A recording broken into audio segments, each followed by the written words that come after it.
যে জীবন্ত যারা জাহান্নামী তাদেরকে কেউ যদি দেখতে চায় তো এ হলো এক প্রকার। আর এক প্রকার লোক কারা? মরবে 87 সালে, আর 80 সালে যত জমি জমা ছিল সব জমি জমা দু বেটার নামে লেখা কমপ্লিট, নিজের নামে ভিটা মাটিটাও রাখেনি। এখন মরবার কালে খ্যাপা কুকুরের মতন খালি হাউ মাউ করে বেড়েছে। মজবুরকে খোঁজে, একটু টাকা গেলা দিয়ে আমি দুটো চা খাবো, তো একটাও দেয় না। এই জাবুলকে কখনো যে দেখ তো ছোটো ভাই টাকা দেয় না, তো তুই হাঁকে 10-20টা টাকা গেলা দে তো ইসলামের দোকানে চা খাবো। তো বড় বেটা ফের কইছে কি যে হার কাছে কেনে চাইতে আসছিস, ওইটা তো তোর পিয়ারা বেটা, ওর কাছে চা হাগা। খালি গড়ন খেয়ে বেড়েছে, গুতান খেয়ে খেয়ে বেড়েছে। এ ডেড়ি আর এ ডেড়ি জমিখানি কি করেছে, 3 বেটাকে লিখে দিয়েছে। আর বেটি 3টা কি ওইটিকে হারকে দেশওয়ালি বাংলাতে বলে আতি যাওরা। এলে বইয়ের ভাষা নয়, এটা গাঁয়ের ভাষা। এই বেটিটি কিন্তু ওর নিজের সন্তান নয়, ওরাকে 1 কাঠা জমি দিবে না, ওরা যেন না পায়। বেটারাকে দিয়ে চট্টি উদম করে দিয়েছে। আর দিয়ে এই সলিম মুন্সি ঘুরে বেড়েছে। কত দিনদারের বেটা, দিনদার দেখেন। আমি বলিনি, আমি বলবো না, যা বলছেন আল্লাহ পাকের নবী তাই বলছি। এই রকম একটা লোক যদি এই গ্রামে থাকে, তার নাম খসপুর, আর আমার গ্রাম হলো বিশনপুর। যেই পুরে থাকবে এই রকম লোক যে নিজের ওয়ারিসানের মিরাজকে জীবন্ত কেটে নিবে, হজম করে দিবে, তাহলে এই লোকটাকে আল্লাহ রাব্বুল আলামিন জান্নাতের মুখ দেখতে দেবেন না। এই লোকটাই হলো দুনিয়াতে চলমান জাহান্নামী, হেঁটে বেড়াচ্ছে। জাহান্নামীকে দেখো দুনিয়ায় চলে বেড়াচ্ছে, যতক্ষণ দম যায়নি ততক্ষণ দেখো জীবিত আছে। আর যেমনি মরে গেল জাহান্নামের ঘরের ভেতরে তাকে ধাক্কা দিয়ে ঢুকিয়ে দেওয়া হবে। এই লোকটা জান্নাতি লোক নয়। কত বেটি কেঁদে বেড়েছে, 1-2টা কাঁদছে এই দেশের বেটি। 1-2টা বলেন বাবজিরা, যদি বলেন 2টা-1টা তাহলে তো আলাদা ঘটনা। গাঁকে গাঁ, দেশকে দেশ, এলাকাকে এলাকা। বেটিকে মিরাজ দিতে কেউ চায় না, বাপও চায় না, বোনে ভাইয়েরাও চায় না, বেটিকে কেউ জমি দিতে চায় না, ওরা কিছুই পাবে না। তাহলে তোরা কিসের মুসলমান? হ্যাঁ, তোর থেকে তো বিজয় রবি দাসের মতন চামার, ও তো আরও ভালো মুসলমান। এতগুলো করার পরেও যদি তুমি নিজেকে বলো মুসলমান, তাহলে তো আর মুসলমান অন্য কোনো লোককে বাদ দেওয়া যাবে? হরগিজ যাবে না। জীবিত জাহান্নামী দেখবেন। রাসূল বলছেন নেশা করতে করতে, নেশা চলতে চলতে, নেশার হালাতে কোনো মানুষ যদি মরে যায়, নেশা করতে করতে, নেশা চলতে চলতে কোনো মানুষ যদি মরে যায়, তাহলে এই মানুষটা জিন্দা জাহান্নামী। কেন? একবার যদি মদ খায় তো কমসে কম 6 ঘন্টা মদের অ্যাকশন থাকে শরীরে। আর মদ পান করার পরে 6 ঘন্টার মধ্যে যদি মরে যায়, তাহলে ইমানের মৌত হবে না, এটা বেঈমানের মৌত হবে। আর বেঈমানের মৌত হয়ে যদি চলে যায়, তাহলে সে ব্যক্তির কপালে জান্নাত হবে না। এই জন্য বললাম, জীবন্ত জাহান্নামী যদি দেখতে চান তো এই লোকটা। মৌলানাদারকে জিজ্ঞেস করুন, আপনি কাহুরি বেটিকে নিয়ে বাগানে গেছেন রাতের বেলায়, আর বাগানে গিয়ে গল্প করলেন মোটামুটি 10 থেকে 15 মিনিট, হিসাবটা মিলাইতে টাইম লাগলো আধ ঘন্টা। তারপরে আপনি ওর সঙ্গে হিসাব মিলালেন কি, শারীরিক সম্পর্ক কায়েম করে নিলেন, অর্থাৎ ব্যভিচার করে নিলেন। হাদিস কি বলছে?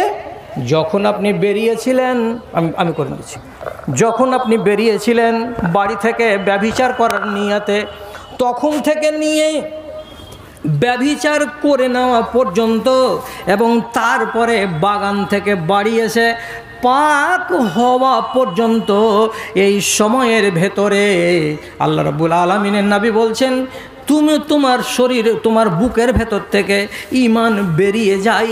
ওয়ায়াতা হাল্লাকো আলা রাসহি কাসাহাবে, মানুষের মাথার উপরে যেমন মেঘ উড়ে উড়ে বেড়ায় তেমনি তোমার ঈমানটা তোমার মাথার উপরে উড়ে উড়ে বেড়াবে আর বলবে এ বেঈমান। বেঈমান যেখানে থাকবে সেখানে ঈমান থাকবে না, আর ঈমান যেখানে থাকবে সেখানে বেঈমানি থাকবে না। তোমার বুকে ঈমান নেই, আমি বেরিয়ে চলে এসেছি।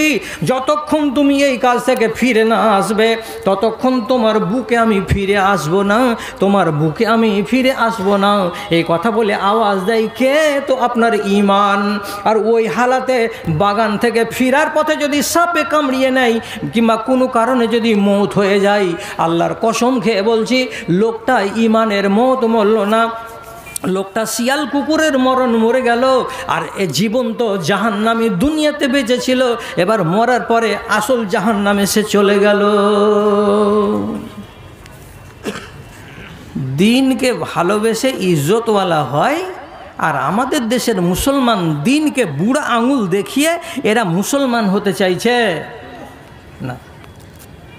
তো তিনটা তো জ্যান্ত জাহান্নামী দেখতে পেলেন, তিনটা দুনিয়াতে জ্যান্ত জান্নাতি দেখবেন, লাল টুপিওয়ালা তিনটা জ্যান্ত একদম হাঁটছে চলে বেড়াচ্ছে জান্নাতি, তিনটা জান্নাতি দেখবেন। দেখিয়ে দিচ্ছে, নিজে নিজে খালি বুকে ফুঁক দেন আর একলা একলাই বলেন আল্লাহ এই খাঁজ যেন আমাকে লেগে যায়, আমাতে যেন ফিট হয়ে যায়। এটা কথা। চলমান জান্নাতি হেঁটে বেড়াচ্ছে, বাজার করছে, চলছে ফিরছে, খাচ্ছে দাচ্ছে, এটা কে? তো জান্নাতি, একদম চলমান জান্নাতি। আপনাকে আমি দেখাচ্ছি তিনটা জান্নাতি। আল্লাহ জি কয়টা ভাই আমার পড়বে রে আল্লাহ? সবটি পড়ে গেলে আমার কি যায় আসে, আমি তো আরও আনন্দিত হবে যে আলহামদুলিল্লাহ। আর যদি কেউ না পড়ে তাহলে এই দুঃখ রাখবো কার কাছে? তবুও চেষ্টা করে দেখছি কে জান্নাতি দুনিয়াতে দেখবেন। বাস শেষ করি কথা কি আল্লাহ তাআলা বলছেন, সীমাহুম ফি ওজুহিহিম মিন আসারিস সুজুদ যালিকা মাসালহুম ফিত তাওরাতে ওয়া মাসালহুম ফিল ইনজিল। জান্নাতে লোক কারা? দুনিয়াতে চলে ফিরে বেড়াচ্ছে, হেঁটে বেড়াচ্ছে, বেঁচে আছে, মরেনি, কবরে যায়নি, অথচ সেই লোকটাকে জান্নাতি বলছি। সে জান্নাতি লোক কোনটা, কারা? সকালবেলায় দেখতে হবে পরীক্ষা করে বয়স কত, তো 50 বছর। 50 বছরের পার হয়ে গেলেই সেই লোকটার কাছে এই কথাটা বড্ড বেশি সুন্দর হয়ে ফিট হবে। তা কি? সকালবেলায় আয়নার সামনে দাঁড়াবেন, আয়নার সামনে মুখটাকে সুন্দর করে কাপড় দিয়ে মুছে নেবেন, আর মুছে নেওয়ার পরে নিজের কপালখানার মাঝখানাকে নাকের সোজাতে এই জায়গাটাতে সুন্দর করে নজর লাগাবেন আয়নার দিকে তাকিয়ে। আয়নার দিকে তাকিয়ে যদি নজর দেন কপালের মাঝখানে, তো কি দেখতে পাওয়া যাবে? 8 আনা পরিমাণ আপনার কপালের চামড়াগুলো কালো রঙের হয়ে গেছে, আর এই দিকের চামড়াগুলো ধপধপে সাদা হয়ে আছে, এই দিকের চামড়াগুলো সুন্দর ঝকঝকে হয়ে আছে। কিন্তু চুলের গোড়ায় কপালের মাঝখানে একটু চামড়াগুলো হালকা হালকা কালো কালো রং ধরে গেছে। যদি এমন কালো রং কপালের মাঝখানে দেখতে পাওয়া যায়, তাহলে আর বাইরে কোনো আলেমের কাছে যেতে হবে না, কাউরি কাছে যেতে হবে না। আপনি নিজে নিজে ফয়সালা করে নিন, আল্লাহ রাব্বুল আলামিন আমাকে জান্নাতের জন্য তৈরি করেছেন, আমি একজন জান্নাতি বান্দা।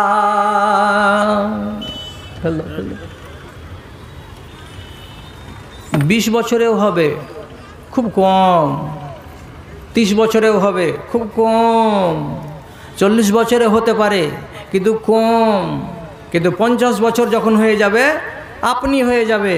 এটা একটা দুটা নয়, শত শত আপনি দেখতে পাবেন। কেন?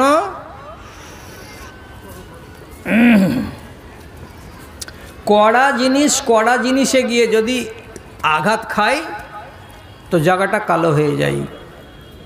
দুটা লোক হ্যাঁ বলিয়েন, আমার প্রাণ ঠান্ডা হয়ে যাবে। এখন টিউবওয়েল পেয়েছেন। এক যুগ ছিল মেয়ে ছেলেপিলেরা ইন্দারা থেকে পানি তুলতো, ইন্দারা থেকে পানি তুলে সংসার চালাতে হতো। তো পানি তোলার স্টাইল জানেন তো? যদি বেটা ছেলের মতো করে খালি এই হাত আর এই হাত করে তো বেটি ছেলের ইজ্জত থাকবে না। বুঝছেন কথাটা না বুঝছেন না? এইভাবে নয়। বেটি ছেলে পানি তুলতো কিভাবে? বেটি ছেলের পানি তোলার স্টাইল হলো এই, ডান হাতটা বাম হাতটা পাটের উপরে এইভাবে লেগে থাকবে পাটে, আর এই দড়ি যাচ্ছে এই ডান হাত দিয়ে তুলবে আর এই জড়ো করবে, ডোলটাকে এই তুলবে জড়ো করবে, এই তুলবে জড়ো করবে, শুধু এই হাতটা কাজ করবে, বাম হাত কিন্তু পাটের উপরে স্থির থাকবে। আপনার এই হাতের এখানের মাংস কম আছে, হাড়টা ডাইরেক্ট হয়ে আছে, আর এই হাড় যদি কড়া পাটের উপরে সিমেন্টের পাটের উপরে রোজ রোজ রোজ রোজ দিনে 20 বার করে লাগে, তো আগেকার মাগুলোকে জিজ্ঞেস করেন গা। আর আপনার বয়স যদি 60-65 বছর হয় তো আপনার বাড়িওয়ালিকে জিজ্ঞেস করবেন, কথাটা ঠিক করেছে মৌলবিটারে, যে বাম হাতের এই জায়গাটাতে শতকরা 80টা বেটি ছেলের কালো রকমের ঘরটা পড়ে থাকতো। এমন কেন হলো রে বেটা? উচিত গে মা, 22টা লোকের খানা, আর ওর ঘে এত রকমের টানা, আর ইন্দারার পানি, ডোল ডুবা আর উঠা, কত যে কষ্ট করতে হয়েছে তুই কি জানিস? তো মাও তো জানে যে ঘুরে এই ঘটনা আমারও রে বেটি। ঘরটা কেন পড়লো? শক্ত জিনিস শক্ত জায়গায় যদি বারবার লাগে তো ঘরটা পড়ে যায়। এইটাই হলো নিয়মের কথা। আপনার কপালের এইখানে হাড় আছে, হাড়ের উপরে মাংস নেই, সরাসরি চামড়া আছে, এই জন্য এই জায়গাটা হলো বড্ড পাতল। আর এই জায়গাটাকে জমিনে যখন আপনি রাখবেন, খেজুরের যদি চাটাই হয়, ঘাসের যদি চাটাই হয়, আর এই চাটাই যদি আপনার কপালখানা দিনে আর রাতে 60 বার করে ঘষা যায়, 60 বার করে ঘষা যায়, তাহলে আপনি নিজে বলুন তো দাদা, আমার কপালের মাঝখানে কালো ঘরটা পড়বে না পড়বে না? পড়বে না? কবার বললাম? এই গামছা কয়বার বললাম? 60 বার। 60 কেন বললাম? দিনে রাতে ফরজ নামাজ কয় রাকাত? 17 রাকাত। সুন্নাতে মুআক্কাদা কত রাকাত? 12 রাকাত। 12 আর 17তে 29 রাকাত। আহলে হাদিসেরা 1 রাকাত বেতরের নামাজ পড়ে। মোট কত রাকাত? 30 রাকাত হলো। 30 রাকাত যদি নামাজ হয় তাহলে কয়টা সাজদা হলো? তো 60টা সাজদা হলো। আর আপনার মতো লোকটা যদি এই শক্ত কপালখানাকে জমিনে দিনে আর রাতে 60 বার করে 60 বার করে 60 বার করে যদি কপালটাকে লাগায়, আল্লাহর হুকুম আছে কপালের মাঝখান আপনি তার কালো হয়ে যায়। হয়েছে কি? জয়দুনসি বয়স কত? বয়সের হিসাব নাই। কত বছর বয়স? রয়ে সাজির ভাটাতে যেবার আগুন দেয় তখন আমি বেড়ি খেতে শিখেছি। আর বেড়ি খাওয়ার বয়স বাহির করো, তাহলে তো আর বয়স বের হবে? কবরে যাওয়ার বয়স হয়ে গেছে, আর এখন পর্যন্ত ওর কপালের মাঝখান দেখছে কি কিছুই বললেনি। বেটি ছেলে, ওকে জিজ্ঞেস করেন তো তোর কপালের মাঝখানে কালো দাগ হয়েছে? হয়নি। ফেয়ার অ্যান্ড লাভলি লাগাবি আর কপাল গিলিয়ে ফুটানি করে বেড়াবি, কপালে কি আর দাগ পড়ে? জমিনে ঘষটা কপালটাকে জমিনে রাখ, তাহলে পরে তোর কপালের দুয়ার দিয়েই তোর তকদিরের দরজাটা খুলবে। হ্যাঁ, এই জন্য ইকবাল বলেছেন, কবি ইকবাল, कभी ए हकीकत मुंतज़र नज़रा लिबास मजाज में कि हजार सजदे तड़प रहे हैं मेरी जबीने नयाज में, मेरी जबीने नयाज में। আয় আল্লাহ, তোমাকে যদি জীবনে একবার আমি কোনো রকম করে দেখতে পেতাম, আসল রূপে দেখতে না পেলেও যদি একটুখানি আবছা আবছা দেখতে পেতাম, তাহলে আমার কপালে হাজার হাজার সেজদা লুকিয়ে আছে, সব গড় গড় গড় গড় করে বেরিয়ে যেত। আমি তো সেজদা দিই রে মালিক, কিন্তু আরও দিতাম আরও দিতাম আরও দিতাম। সেজদা 60টা দিতে বললাম, আপনি পারলেন না। দেশ থেকে নমাজ উঠে গেছে, যেদিন থেকে নমাজ উঠে গেছে সেদিন থেকে আল্লাহ রব্বুল আলামিন জান্নাতের অর্ধেকটি অংশ সব গ্রিল ঝুলিয়ে দিয়েছেন, শাটার লাগিয়ে দিয়েছেন। কার জন্য জান্নাত খোলা থাকবে রে? ভূতের জন্য? নমাজ আছে তো তোর জান্নাত আছে, তোর নমাজ নাই তো তোর জান্নাত নাই। কিসের তুই এগুলা কি করে বেড়াচ্ছিস? যত সাজ আর বাজ, বাড়ি আর গাড়ি, এটা আর সেটা, যত স্টাইল করে বেড়াবি বেড়া, কিন্তু নমাজ নেই তো তোর কিছুই নেই। আর অবস্থাটা তাই দাঁড়িয়ে গেছে, ধর্মকে ভালোবাসতে শিখেনি। হ্যাঁ, আর একটা কথা বলে দিই, জিন্দা যদি জান্নাতি দেখতে চান তাহলে অনেক পরিচিতি আছে, শুধু একটা পরিচিতি আপনাকে বলছি। দিনের বেলায় যদি কেউ মাপ চাই, আলহামদুলিল্লাহ, তবে দুনিয়ার আদালত দিনের বেলায় ঠিক চলে, আর 4টা বেজে গেলে আদালত ঠান্ডা হয়ে যায়। আর আল্লাহর আদালত আর আল্লাহর অফিস, কোর্ট কাছারি, যত রাত বেশি হবে তত গরম হবে, তত বেশি কাজ হবে, তত তাড়াতাড়ি কাজ হবে। দিনের বেলায় যদি কাজ আদায় করতে আপনাকে 1 ঘন্টা লাগে, তো রাতের বেলায় ওই কাজ আল্লাহর কাছ থেকে আদায় করতে আপনাকে 5 মিনিট লাগবে, 7 মিনিট লাগবে। রাত্রে আল্লাহর অফিসে কাজ বেশি হয়। মাপ চাইছেন, মাপ কেমন? ছোট করে আস্তাগফিরুল্লাহ বলুন, যে আস্তাগফিরুল্লাহ মানে কি? আল্লাহ আমি মাপ চাইছি। এটা হলো খেটে খাওয়া মানুষের জন্য ইস্তেগফার। যারা একটু ভালো মানুষ আছে, গাঢ় করে আল্লাহকে বলবে, আল্লাহকে একটু জুত করে ধরবে, তারাকে একটু বড় করে বলতে হবে, আস্তাগফিরুল্লাহ রব্বি মিন কুল্লি যামবি ওয়া আতুবু ইলাইহি। একটু বেশি করে বলেন। আরে ফকিরের বলা দেখেননি? ফকির যদি এমনি খালি বসে বসে কয় ধর বাবা রে, তো কয়টা পাবে? আর একটু যদি আকুলি বিকুলি করে তো কিছু বেশি পাবে। আপনি একটু দোয়াটাকে বড় করে দেন, একটু আকুলি বিকুলি করেন, তাহলে মাপটা বেশি হবে। রাসূল বলছেন, আমি দিনে আর রাতে 100 বার করে ইস্তেগফার করি। রাসূল বলছেন, আমি দিনে রাতে 100 বার করে আস্তাগফিরুল্লাহ পড়ি। আপনি আওয়াজ দিন আমাকে, আল্লাহ রসুলের গুনাহ ছিল? ছিল? আল্লাহ রসুলের গুনাহ ছিল? ছিল না। তাহলে কেন উনি আস্তাগফিরুল্লাহ পড়লেন 100 বার? আপনার কি ওই রকম গরম আছে যে বলতে পারবেন যে আমার গুনাহ নাই? তাহলে আপনার মুখ থেকে কেন বেরোবে না আস্তাগফিরুল্লাহ? রসুলের গুনাহ না থেকে 100 বার, তো আপনার গুনাহ আছে, আপনি তো কমসে কম দিনে 10 বার বলবেন। হ্যাঁ, পারা যাচ্ছে না। জান্নাতি কোনটা? যেই লোকটা ফজরের আজান হওয়ার আধা ঘন্টা আগে জেগে যায়, আর জেগে যাওয়ার পরে আল্লাহ রাব্বুল আলামিনের কাছে মাপ চাই, আল্লাহর কাছে ক্ষমা চাই। কয়টা বললাম? একজন দিনদার মানুষ বলুন, একজন দিনদার মানুষ বলুন, এখনকার দিনে ফজরের আজান কটাতে হয়? 4:50, 4:45, 4:45 ফজরের আজান হয়। আপনাকে জাগতে বললাম ফজরের আজানের আধা ঘন্টা আগে, তার মানে কি 4:15 জাগবেন।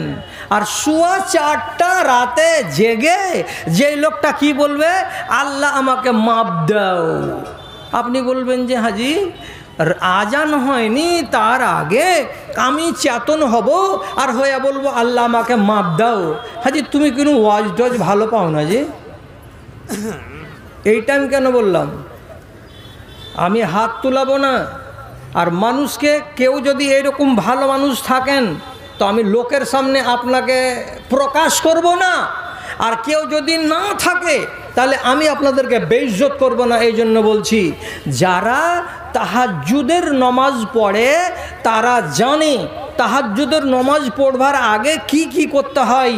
এখানে যতটি লোক বসে আছেন আপনারা, আল্লাহ ভালো জানেন আপনাদের জানা আছে না নাই। আমার মন বলছে 90 জনেরই জানা নাই। তাহাজ্জুদের নামাজ ফজরের আজানের কমসে কম আধ ঘন্টা আগে উঠতে হয়। অজু করে নিলেন, অজু করে নেওয়ার পরে আমার কথার দিকে খেয়াল করেন, কি 10 বার বলতে হবে আল্লাহু আকবার, 10 বার বলতে হবে সুবহানাল্লাহ, 10 বার বলতে হবে সুবহানাল্লাহি ওয়া বিহামদিহি, 10 বার বলতে হবে আলহামদুলিল্লাহ, 10 বার বলতে হবে আল্লাহুম্মা ইন্নী আউযু বিকা মিন যিকিদ দুনিয়া ওয়া যিকি ইয়াউমিল কিয়ামা, 10 বার বলতে হবে আস্তাগফিরুল্লাহ আস্তাগফিরুল্লাহ আস্তাগফিরুল্লাহ। এই কথাগুলো 10 বার 10 বার 10 বার 10 বার করে যখন বলা হয়ে যাবে, তখন আপনাকে কয়েকটা আয়াত পড়তে হবে, অতগুলো বলার টাইম নাই। সেই আয়াতটি পড়ে নেওয়ার পরে এবার নমাজে দাঁড়াবেন। ওই নমাজটি আপনাকে 8 রাকাত পড়তে হবে, আর শেষের বেলায় 3 রাকাত বেতরের নমাজ আদায় করে 11 রাকাত হয়ে যাবে। আর 11 রাকাতের পরে আপনার আজান পড়ে যাবে, আজানের পরে 2 রাকাত সুন্নাত আদায় করবেন, তারপরে জামাতে নমাজ আদায় করবেন। তাহলে এই যে লোকটা জেগেছিল কবে? আজানের আধা ঘন্টা আগে, আজানের আধা ঘন্টা আগে জেগে আল্লাহর কাছে মাপ চাই। কারা আল্লাহর কাছে মাপ চাই? যে সমস্ত লোকেরা তাহাজ্জুদের নামাজ পড়ে তারাই আল্লাহর কাছে মাপ চাই। আর ওই টাইমে যদি কোনো মানুষ আল্লাহর কাছে মাপ চাই, আল্লাহ রাব্বুল আলামিন বলছেন তোমাকে মাপ না দিয়ে আমি আল্লাহ থাকি না, তোমার মাপ হয়েই যায় হয়েই যায় হয়েই যায়।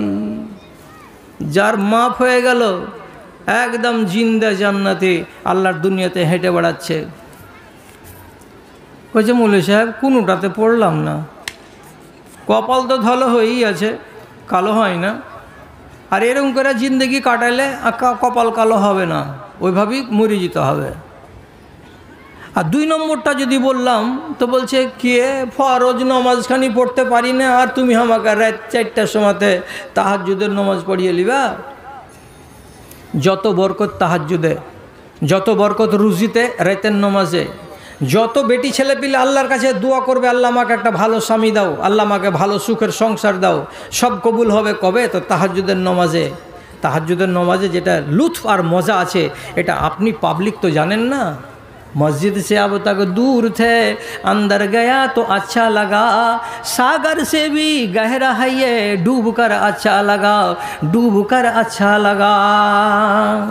করে দেখেন, 3টা করে সমান ভাগ দিতে চেয়েছি, তো 3টা ভাগ আপনাকে দিয়ে দিচ্ছি, দিয়ে আমি আপনার মজলিসটাকে আস্তে আস্তে শেষের দিকে টেনে নিয়ে চলে যাব ইনশাআল্লাহ।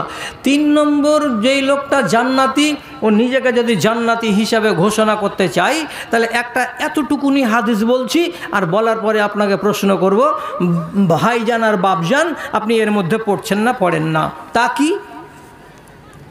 ইসলাম দুনিয়াতে আসার 23 বছর পরে, 23 বছর পরে আল্লাহর রসুল মারা গেছেন, ঠিক আছে? আবার ইসলাম দুনিয়াতে আসার 19 বছর পরে আল্লাহর রসুলের চাচা আবু সুফিয়ান এবং আরেক সম্পর্কে নিজের শ্বশুর উম্মে হাবিবার বাপ ঈমান এনেছেন। তাহলে ঈমানের দিক দিয়ে কত পাছে আবু সুফিয়ান? মক্কার 13 বছর ঈমান আনেনি, মদিনার 8 বছর ঈমান আনেনি, ফতে মক্কার দিন আবু সুফিয়ান ঈমান এনেছে। ঈমানে পিছে পড়েছিল কে? আবু সুফিয়ান। নবীর কথার উপরে ঈমান এনে তারপরে টোটাল বেঁচেছে 7 বছর, আর বাঁচেনি। এই 7 বছর পরে যখন আবু সুফিয়ানের মরণ এলো, তো নেতা মানুষ মরতে বসেছে, তখন তার ডানে আর বামে বিবি, বেটা, বাল বাচ্চা, ছেলে পিলে সবাই বসে বসে কাঁদছে। তো আবু সুফিয়ান মরার পথের পথিক নিজের বিবির দিকে তাকিয়ে বলছেন, এত কাঁদছো কেন? তো বিবি বলছে তুমি মরে যাবে। সেই বেটাকে বলছে কাঁদছিস কেন তোরা রে? বলছে বাপু তুমি মরে যাবে, তুমি এত বড় নেতা মানুষ, তুমি মরে যাবে তারই ডরে, তারই চিন্তাতে। বেটিরা ওই ছেলেপিলে বৌমা সবাই কাঁদছে।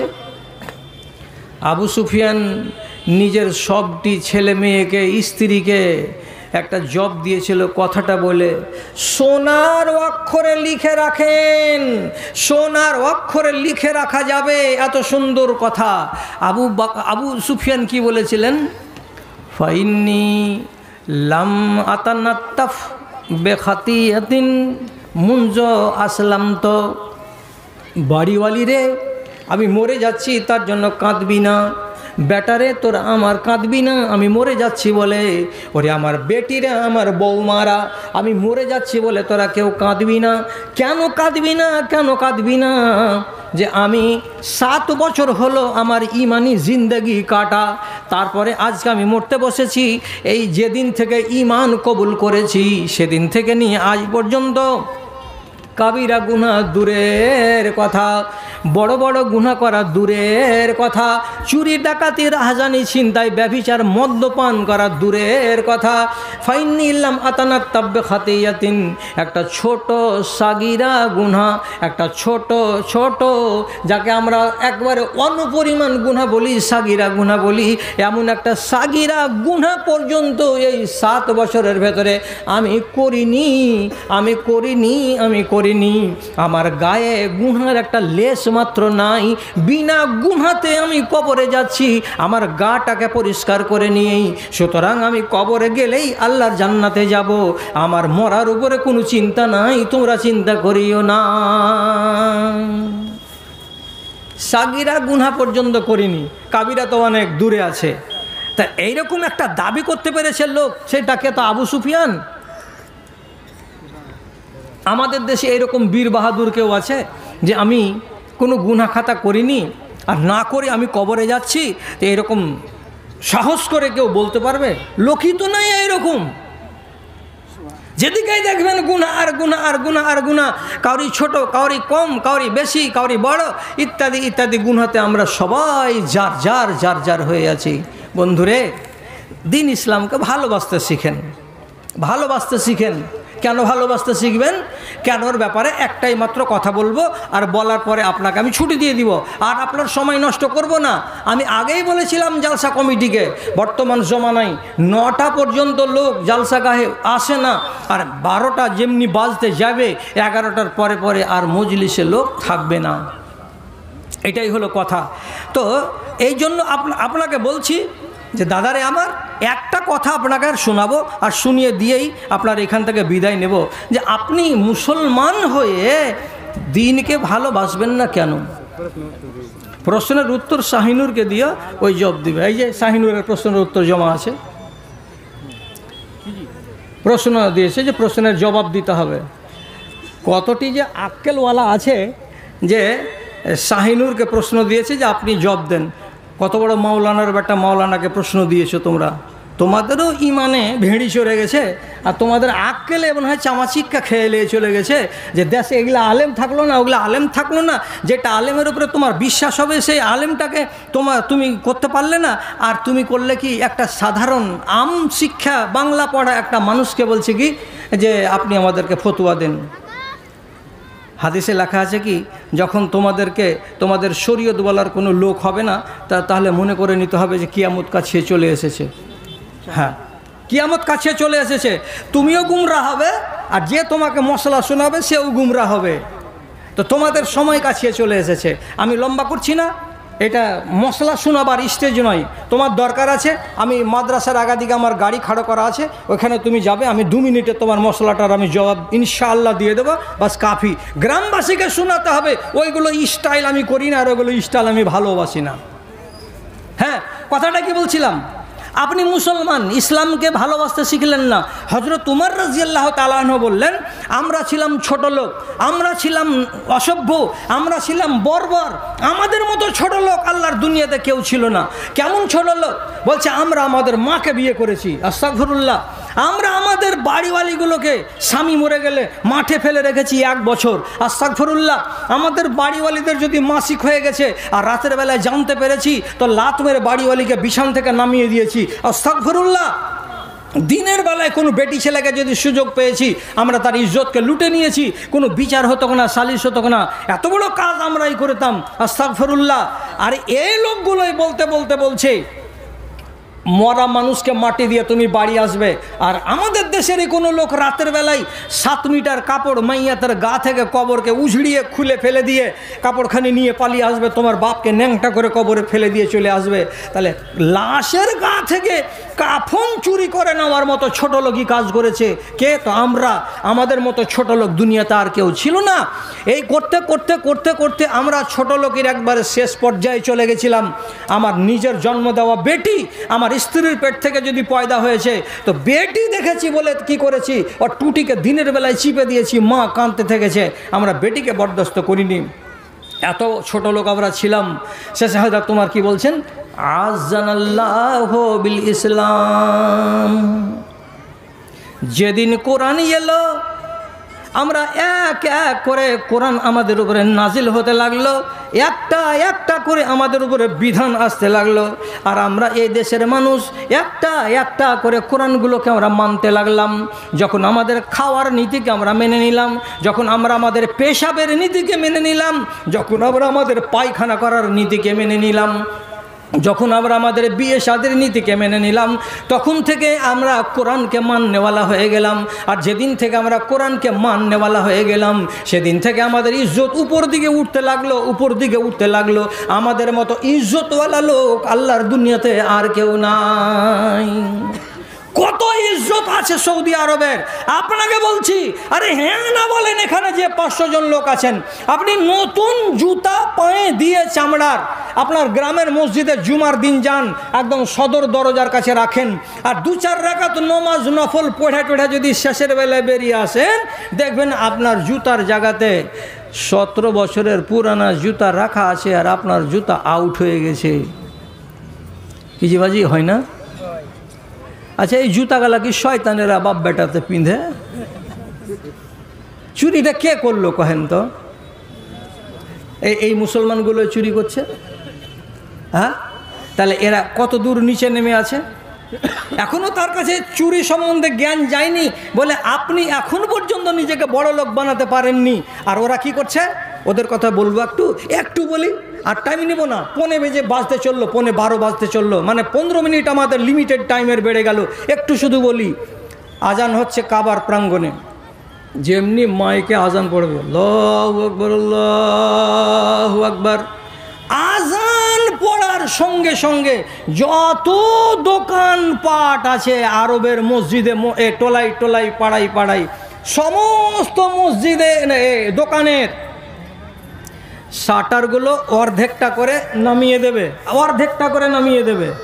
আর কেউ কেউ করবে কি, বড় একটা চাদরকে এই কোণা থেকে ওই কোণা এমনি করে টাঙিয়ে দিল, লাখ লাখ টাকা, কোটি কোটি টাকার মাল ওখানে পড়ে আছে, আর দোকানকে ওই হালাতে ফেলে দিয়ে নমাজ পড়তে চলে গেল কাবার প্রাঙ্গণে।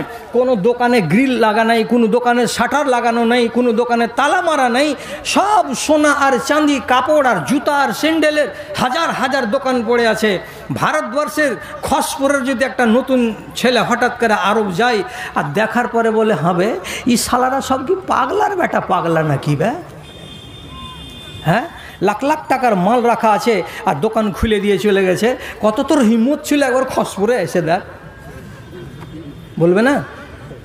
এখন আপনি বলেন, আপনি নিজে বলেন, এ দোকান কে জোগাই? এই দোকানটাকে কে জোগাই?